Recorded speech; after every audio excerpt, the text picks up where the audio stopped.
itu semutnya kita, seenaknya kita semuanya deh. Kasihan deh kalau jamaah orang tua yang sudah pakai bangku kan banyak tuh jamaah yang sudah pakai kursi, udah nggak kuat diri lama kan gitu kan. Nah makanya jadi pemimpin itu nggak mudah, nggak mentang-mentang dia suaranya bagus, nggak mentang-mentang makhluknya bagus, nggak mentang-mentang hafalannya bagus, dia menjadi imam seenaknya. Itu yang pertama. Yang kedua, imam pun harus paham waktu-waktu sholat. Contoh, sholat maghrib itu waktunya sebentar. Dia jangan sampai asfak merahnya, asfak amarnya hilang. Jangan sampai maghrib waktu sebentar. Jangan sampai jadi imamnya kelamaan bacanya. Ajar, habis aja nunggu jamaah qobliyah 5 menit, 10 menit gitu kan. Belum sholat, kalau terlalu lama sholatnya Pak, itu waktu sholat habis. Waktu sholat habis. Makanya kalau maghrib nggak usah panjang-panjang baca suratnya, nggak usah panjang-panjang. Kenapa? Karena maghrib waktunya sedikit. Ini begitu maghrib yang dibaca apa? Yang dibaca Al-Baqarah setengah juz atau seberapa juz. Ya kasih ya. Takutnya waktunya keburu habis. Beda kalau sholat isya masih kuatnya kita tuh. Karena waktu habisnya nanti menjelang subuh sholat isya. Nah itu sampai ditegur tuh Mu'adz bin Jabal, ya. Afatanu ya Mu'adz, apa kau ingin berbuat fitnah dalam agama ini?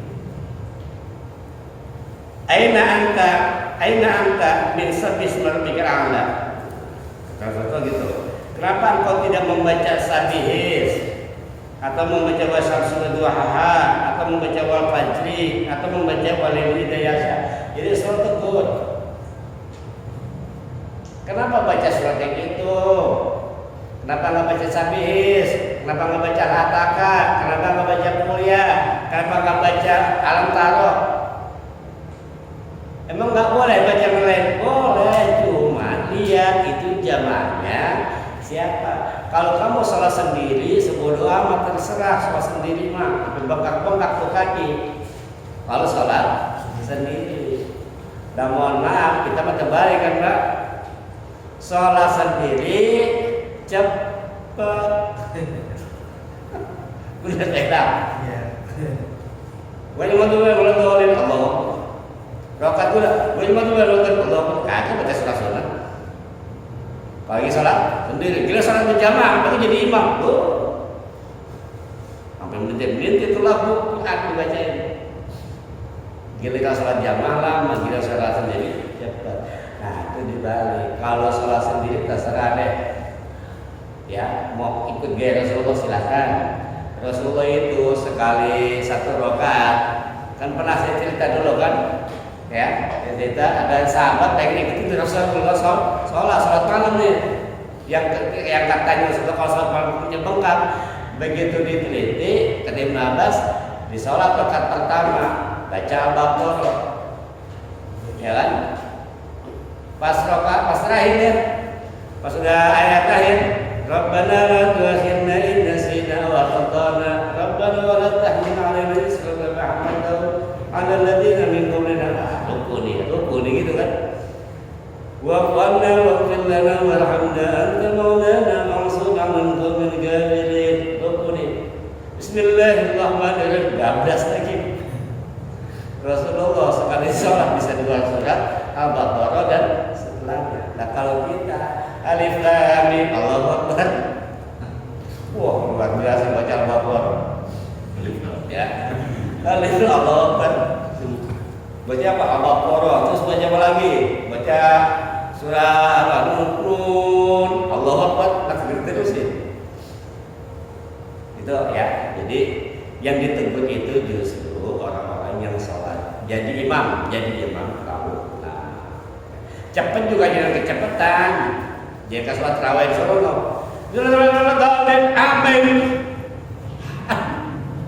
Ada nggak tarawih yang jadi baca yang merata tapi ya yang jelas. Jangan terlalu cepat, jangan terlalu lambat.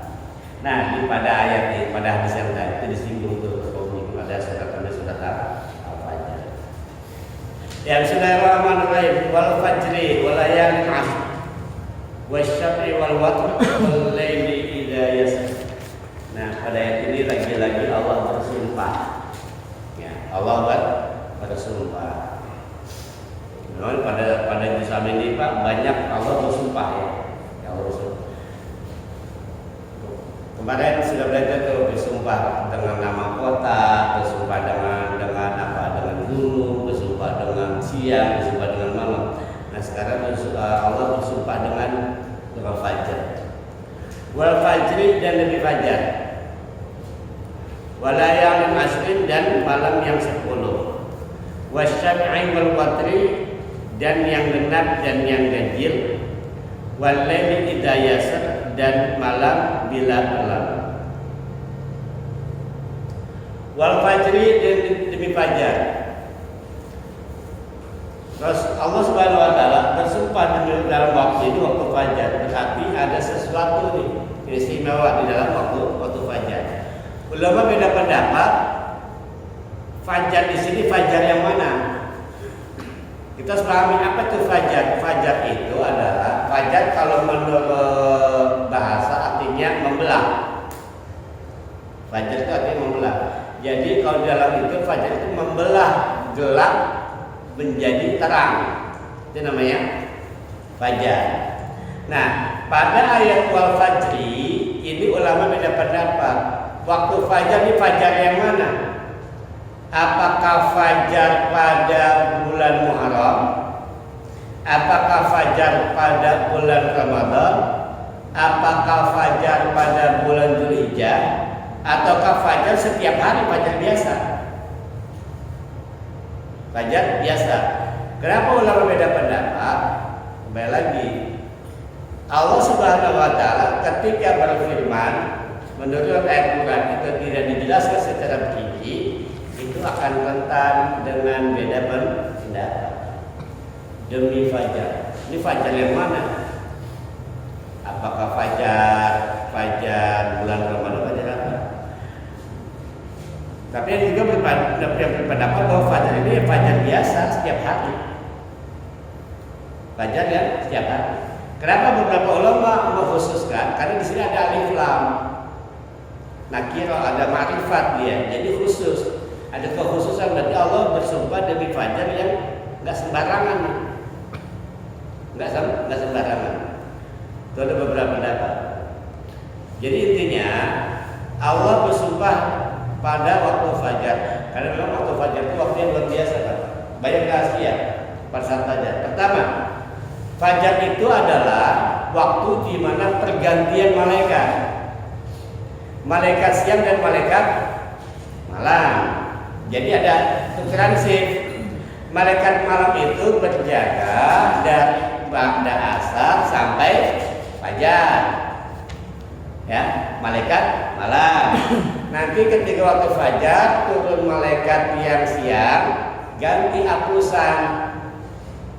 Malaikat yang malam naik ke atas membawa catatan amal. Malaikat yang siang baru bertugas. Kapan terjadi pergantian itu? Pada waktu fajar. Yang kedua, istimewa fajar itu apa? Di dalam fajar itu ada waktu yang luar biasa. Bahkan dikatakan sholat pada waktu fajar itu disaksikan langsung oleh para malaikat. Malaikat masyhuda. Kemudian pada waktu fajar itu ada sholat sunat apabila dikerjakan 2 rakaat, maka pahalanya lebih baik daripada dunia dan sisinya. Apa itu? Qobliyah subuh. Qobliyah subuh. Jadi luar biasa waktu fajar. Ya, luar biasa. Makanya kalau bisa usahakan jangan pernah tinggalkan. Kalau memang yang bagus bagaimana? Kalau memang bisa kerjakan di rumah sholat qobliyahnya. Habis sholat sunat qobliyah subuh di rumah, baru ke masjid dan musola. Kenapa tujuannya satu? Biar rumah juga selalu dijadikan tempat sholat. Jangan sampai kita punya rumah tidak pernah dijadikan tempat sholat.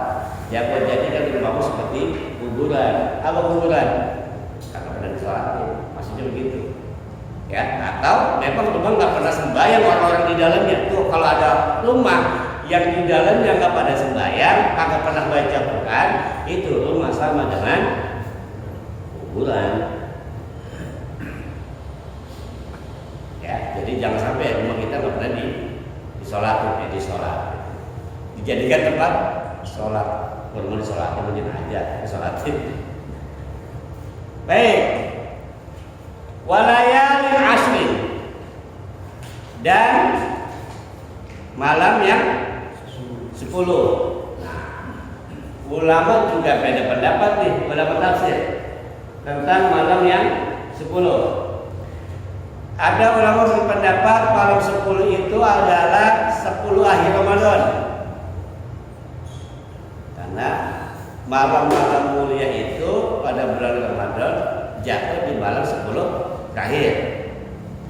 Ada yang bilang 10 akhir ini maksudnya adalah tanggal 1 sampai tanggal 10 bulan Muharram.